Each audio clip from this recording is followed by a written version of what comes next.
Hi everyone. So today we are going to discuss about the one of the most important educational thinker, Mahatma Gandhi. So let us get into the topic now. So coming to his background, we knew that Mahatma Gandhi was born in Gujarat. So Mahatma Gandhi was born in Gujarat state. In which year? In 1869. So in the Gujarat state, and district was Porbandar district, and village was Kathiawada village. So he was died in 1948. Coming to his parents, his mother was Putli Bai and his father was Karamchand Gandhi. Mother was Putli Bai and father was Karamchand Gandhi. And he went after his education. He completed his education from the London, and then he went to the South Africa. In South Africa in 1903. So what happened here in the Tolstoy field, the Transvaal, the place name is the Transvaal. So there he took the responsibility of the teaching. He took the responsibility of the teaching the children. So where in the field of Tolstoy's. So there he had educational experiences. And again in the 1915, he returned from South Africa to India. Then in India, what he did, he started engaging in the teaching as well as in the movements, activism. So, and coming to, he had some educational discourses also, where in the ashrams, same teaching experiences he also had in India, in the ashrams like a Sabarmati ashram, and one more is Sevagram ashram. So, Sabarmati ashram is in Ahmedabad, and Sevagram ashram is near Wardha. So, he had here teaching discourses, and then finally he had established his own ashram at Sevagram near Wardha. So, this is about his background. And coming to his philosophy of life, Gandhi, so we knew that he has written his own book, autobiography, so that we'll discuss later. But in his book, he mentioned everything. And coming to his philosophy of life, and Gandhi believed in God. So he believed in God. What he thought about the God? God is omnipresent, and every human being is an image of God. So he believed, and God can be seen in the man as well as in the world. So what he thought, God is Sarvantaryami. God can be seen in the man as well as in the world, he thought.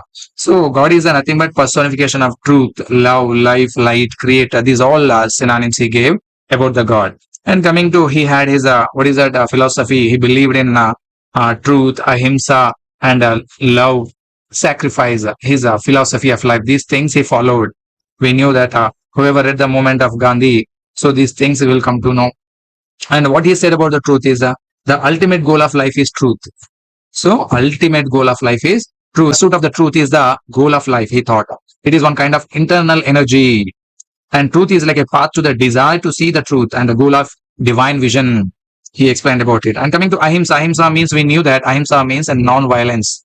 Ahimsa means non-violence, and his all movements also led by non-violence method only. He did not use any kind of weapons. So what is the non-violence as per him? So non-violence is the best way to achieve the goal of truth. He thought it's the best way to achieve the goal of truth, and non-violence only the way to find the truth. So non-violence and truth, this cannot be separated. This cannot be separated. Truth and non-violence cannot be separated. So what he said about ahimsa, ahimsa means absence of all negative terms.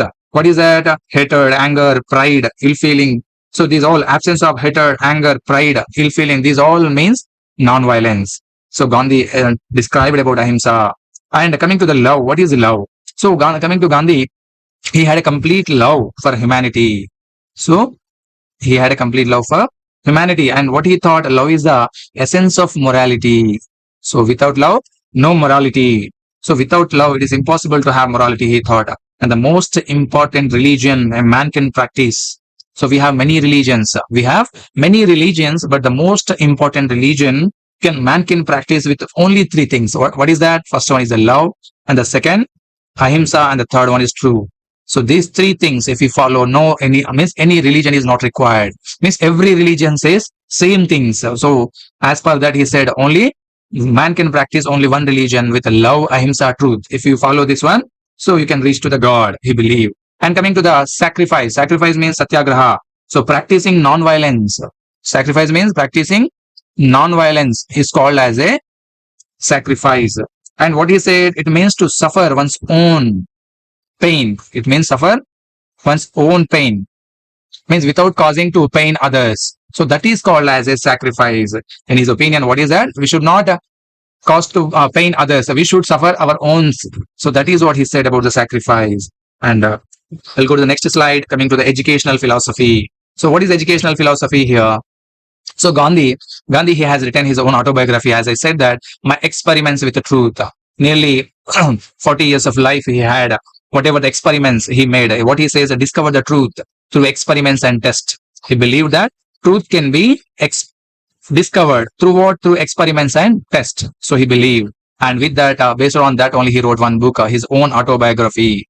So that book name is what? My Experiments with Truth. And finally, in 1937, he introduced one education system that which is suitable for India. That education system name is basic education system. In his opinion, what is education? Education means what we believe is who can read and write. Who can read and write is he is a literate person. We think that. But Gandhi says who can read and write cannot become as a literate person. So there is a big difference between literate and educated, because reading and writing is a one way. Say one way to become educated man. Say one way to become educated man. But who knows reading and writing cannot become as educated man. So through this we have to become as an educated man. What is education? Education is that which brings out the highest energy in one man. So which brings out the students or man or person, whatever, so which brings out the highest energies which are hidden in the body, mind and soul of man, which are hidden in the body, mind and soul of man. So which are brings out, means which is bringing out, that is called as a education. So that is what he explained about education, philosophy of education. And coming to the educational objectives. So in educational objectives, he described two types. One is ultimate goal and the next one is a short-term goal. What is the ultimate goal? Pursue means ultimate goals I will pursue till our last breath. So what we pursue means that every person has to pursue, means he has to continue, they have to persist until his last breath. What are they? Means truth, non-violence, faith in God and striving for self-realization. These things can be followed throughout the life. So these goals are ultimate goals. And coming to the short-term goals are professional trainings and acquisition of personal skills. Means if you're learning, if you're doing any job, if you're going for the training, professional training, that becomes as a short-term goal. And if you're acquiring some skills, so that is called as a short-term goals. But apart from this, irrespective of these professional training or personal skills, these things, if you're educated or uneducated, whatever you are, but these things should be followed by the every individual man. So that is the reason these goals are ultimate goals. And coming to the self-sustaining goals, what are the self-sustaining goals? So these need to be self-sufficient, because every person has to follow the self-sustaining goal. And Gandhiji says that they believe that financial flexibility for the individual can be achieved through education, and that economic progress will be achieved on the basis of education and career. So simple logic. What he expressed as per the basic education system means he expressed about the vocational education. Students should learn vocational education. So vocational education gives based on the handicraft. So to means that every artisan have to learn their work. So the student, when he is completing his education, he will become expert in one handicraft field. So through that he can work and he can produce any products, and that products can be sold in the market. Through that he can gain money, or through that he can earn the money. So it gives a financial flexibility to the students, for every individual. So that is what is that education. That is what that kind of education must be given to the students, Gandhi believed. And coming to the cultural objectives, what are the cultural objectives? We knew that culture should be followed by everyone, because a person who ignores the culture is a curse to the society. Means if you are living in India, we should follow our own culture. If we are not following our own culture, so we become as a curse to the society. Whose opinion is this? Gandhi's opinion. And he said that culture is a combination of our customs. Yes, it's a combination of our customs, practices, ideologies and commitments and way of life.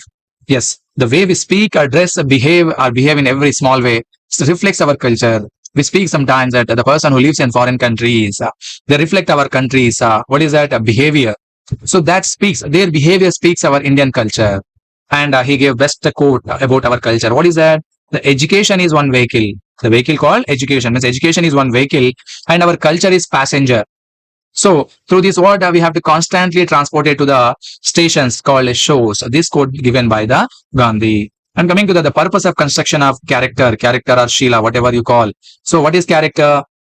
how you develop, how you build a character means, so if you have a proper knowledge, if you are devoted toward the study, and if you are practicing the work, then we will build the character. But improper knowledge, without knowledge, or devote study means improper study, unpracticed work. If you are not practicing the work, so then what happens? It becomes a hindrance in making a complete student, because it it is lagging behind every student from his progress. That is what Gandhi said.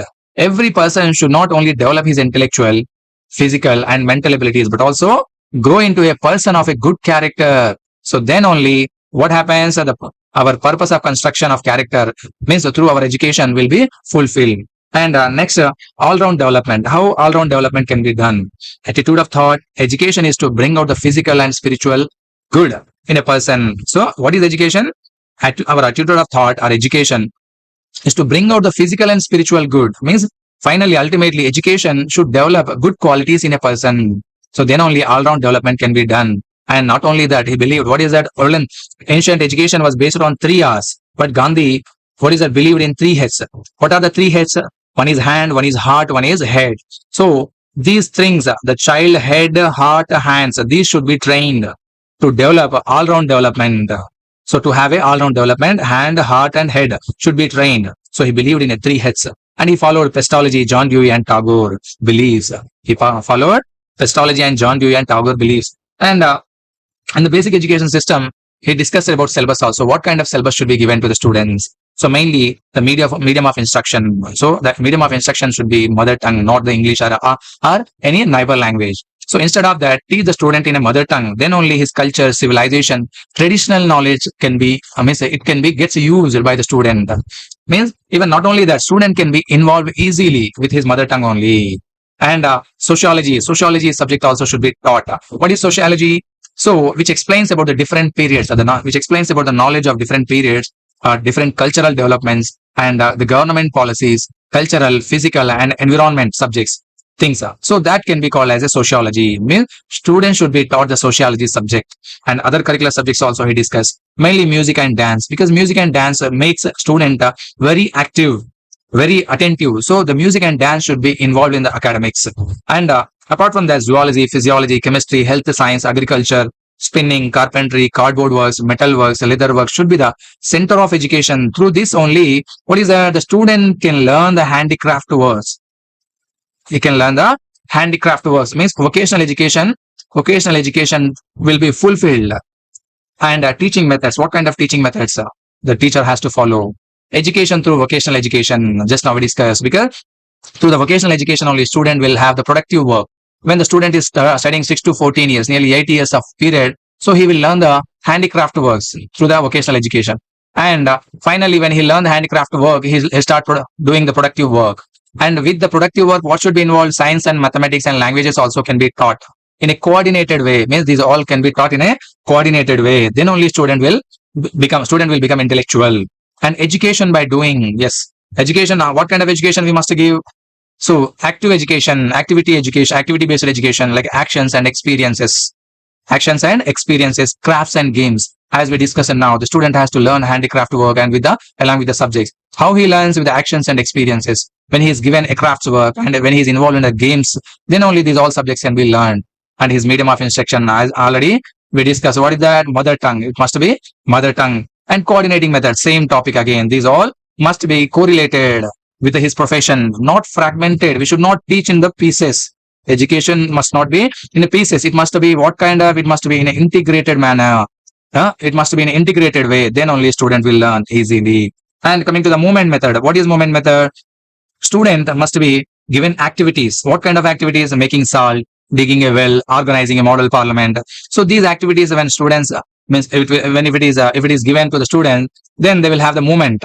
So then they learn easily, and as well as they will involve very interestingly. And teacher has to follow the lecture method, discussion method, and questioning method. Student must be given a choice to question. Then only student will grow up. It was the Gandhi belief. And coming to the teacher, what kind of teacher? How the teacher has to behave as per Gandhi opinion. So every teacher should have the knowledge, skill, enthusiasm, patriotism, good character, and spiritual training.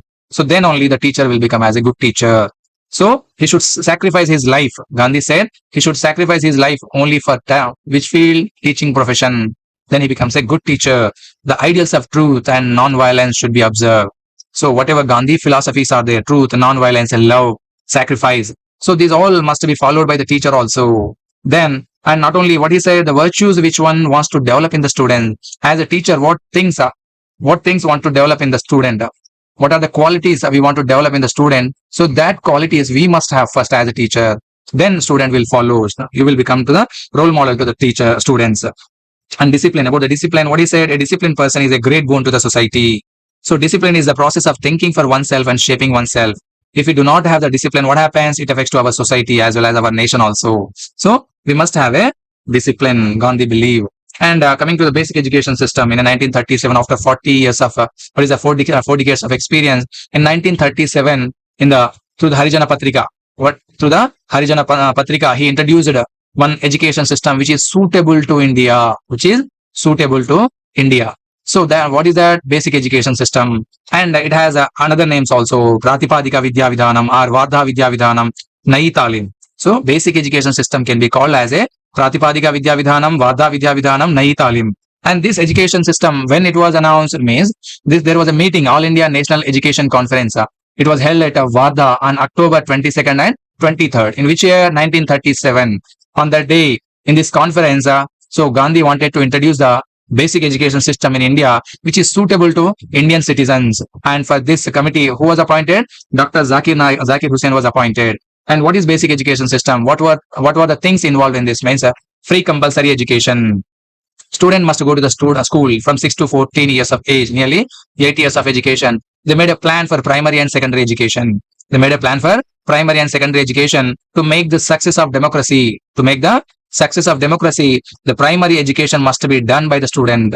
So every student has to complete primary education. Then only our democracy can be succeeded, he thought. And we knew that mother tongue was our education means medium of instruction. And why mother tongue, he said, means other vernaculars, means other languages, tie the minds of the students. Means it will exhaust the minds of the students and hinder their thinking. Means student cannot think in unknown language. So it becomes a hinder to the student. That is the reason mother tongue should be the medium of language. And self-patronage, one point, vocational center education, already we discussed, 6 to 14 years, what kind of education, including subjects, vocational education also should be taught.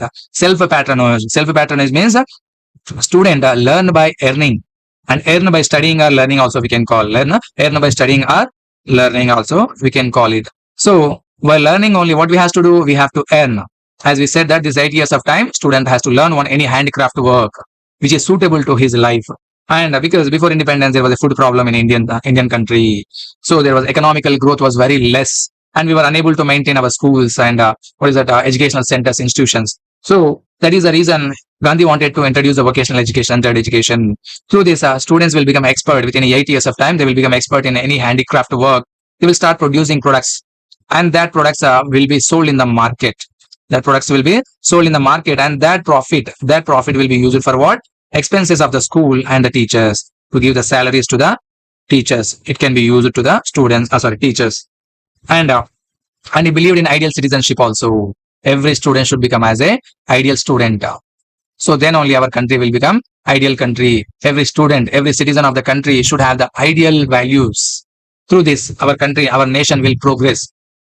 So he believed. And coming to the education in the basic education system, he has given importance to the women's educations, because women's, what he thought, women's if they are educated, they become free from slavery. And he has given very, very important quote. That what is that quote? If you educate a man, you educate only an individual, but if you educate a woman, you educate an entire family. So once again, if you educate a man only, you educate an individual, only one person will be educated. But if you educate a woman, you educate an entire family, because women teach their children also. So that is what Gandhi wanted to express. He wanted to give, what is that advice to the Indians.